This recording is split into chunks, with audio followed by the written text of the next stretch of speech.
See, because when we understand time, when we understand the rhythm of time, we come to know that while things shift and change, God is still always in control.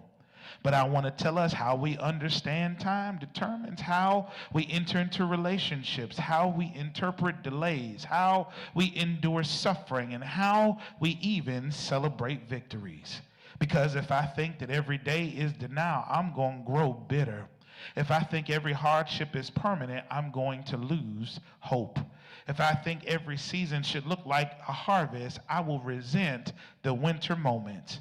But see, our ancestors knew better, my sisters and brothers. You see, there are African proverbs that show our heritage, and it is ingrained in a deep sense or a deep understanding of the rhythm of time. What do you mean, preacher? Well, there's an African proverb that says, however long the night, the dawn will break. There's another proverb that says, no matter how long the winter, spring is sure to follow.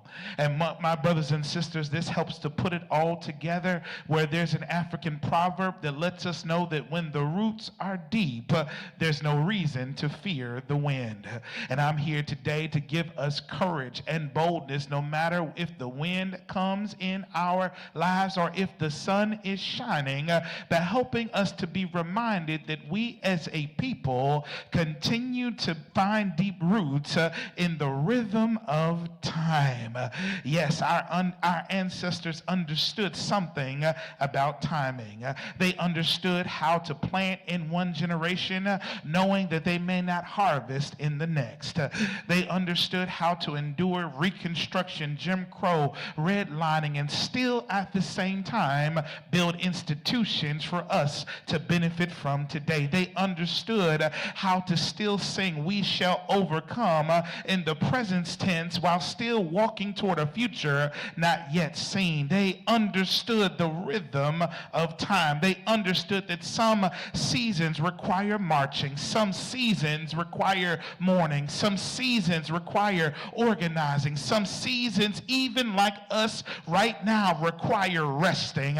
Nonetheless, we as a people have a heritage of being rooted in the rhythm of time. That's why here in our text today, in the third chapter of the book of Ecclesiastes, we come to see or find a passage of scripture that helps us to remain rooted in the rhythm of time. It's here in the third chapter of the book of Ecclesiastes that we see wisdom literature that more fully describes the rhythm of time.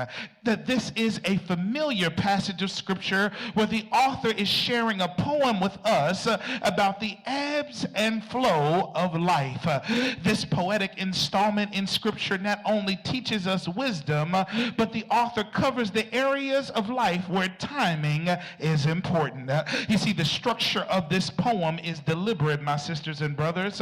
It's composed of 14 pairs of opposites: birth and death, planting and uprooting, weeping and laughing, mourning and dancing. And the Hebrew word here used repeatedly is eth, meaning an appointed time, a fixed occasion, a season, not chronos time like the time we follow on our watches, but rather kairos time, in the fullness of time, God's ordained time. That it's arranged and balanced, this poem, in parallelism, a literary device common in Hebrew wisdom poetry that was showing both polarity and totality. In other words, my sisters and brothers, the author of this text, who is often known or labeled as Solomon, is not merely listing experiences, but rather mapping the full spectrum of human life and existence and giving it a rhythm. You see, the repetition of a time too creates cadence. It reads like a metronome. It moves like breath. There's a rhythm as he talks about time.